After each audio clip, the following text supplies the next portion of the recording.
Ici, on est sur le site de l'ancien hôpital Saint-Vincent-de-Paul, sur un espace-temps particulier qui s'appelle Les Grands Voisins. Donc, c'est un projet qui est aussi qui est maintenant un lieu de vie et de travail de plus de 1000 personnes. Il y a 600 personnes qui sont hébergées en centre d'hébergement sur place, plus à peu près 500 personnes qui travaillent au quotidien sur le site. Et c'est un lieu qui est ouvert aux riverains et au public extérieur du mercredi au dimanche. Aurore, c'est une association qui a pour objectif de favoriser l'insertion des personnes en situation de précarité. C'est une vieille dame de l'insertion et de l'hébergement d'urgence qui existe depuis 1871. On a des centres d'hébergement d'urgence et des centres de stabilisation. On a un foyer de travailleurs migrants. On a un foyer pour mineurs, migrants isolés. Et on a 2 gros centres qui sont des centres d'hébergement d'urgence et centres de stabilisation avec un accueil inconditionnel. L'idée n'était certainement pas de faire que de l'hébergement d'urgence avec le risque qui pouvait être de créer une poche de pauvreté et de précarité dans le centre de Paris. L'objectif, c'était justement de créer un microcosme qui vienne prolonger le travail social avec une mixité d'usages qui permettent de venir renforcer le travail social d'Aurore, de permettre aux personnes qu'on héberge de trouver un espace de bienveillance où ils puissent se resociabiliser, où ils puissent travailler. C'est un site sur lequel il y a beaucoup d'activités économiques qui est créée par l'occupation précaire qui est faite.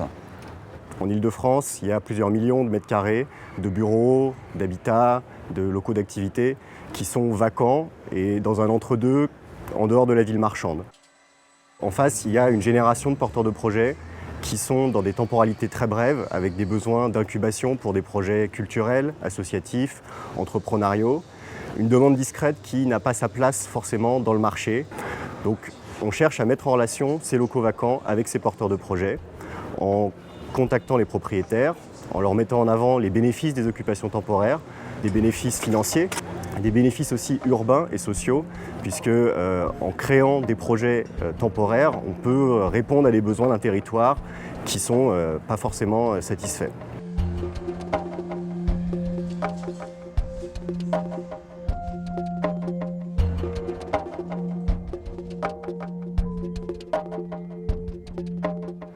Donc Yes We Camp, on est venu sur demande de la mairie du 14e arrondissement et du coup de la mairie centrale pour s'occuper de toute la partie ouverture au public.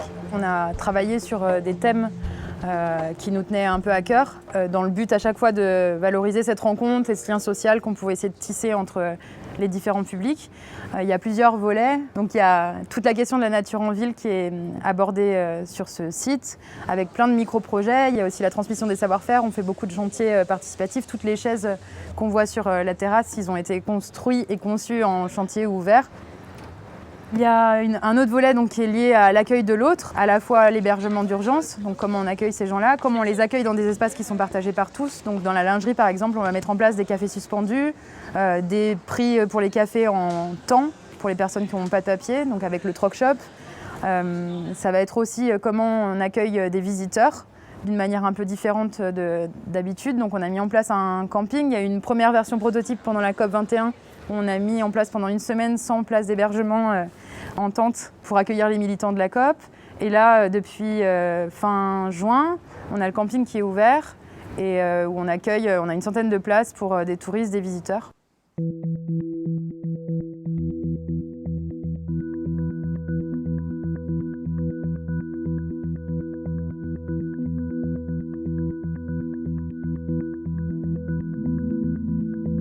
L'idée, c'est de décaler le regard tout en créant ce confort minimum dont on a besoin pour se sentir en sécurité et plus être dans une friche ou un hôpital désaffecté. Ça, c'est vraiment tout le travail qu'on a fait, c'est de travailler sur les imaginaires.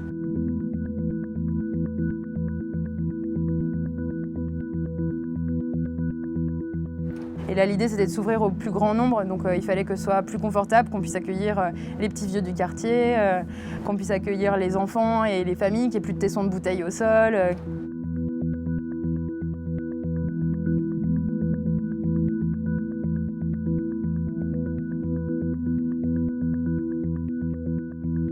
Et le grand public et les résidents du 14e et tous les voisins de ce site permettent aussi, de créer de l'activité économique sur le site, en venant pour des activités de restauration, en venant pour des activités diverses et variées sur le site, et permettent aussi de créer des espaces de rencontre qui permettent aussi d'être ouverts, de ne pas devenir justement un village fermé, mais un village ouvert sur son environnement.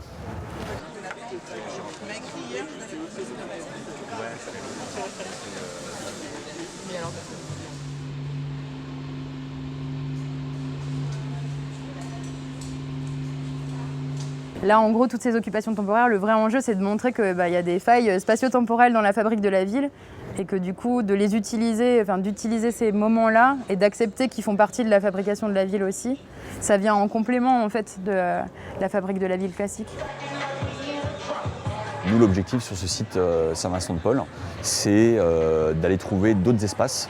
Donc on a une vraie volonté de dupliquer l'expérience et d'aller trouver d'autres sites sur lesquels on puisse répliquer l'expérience.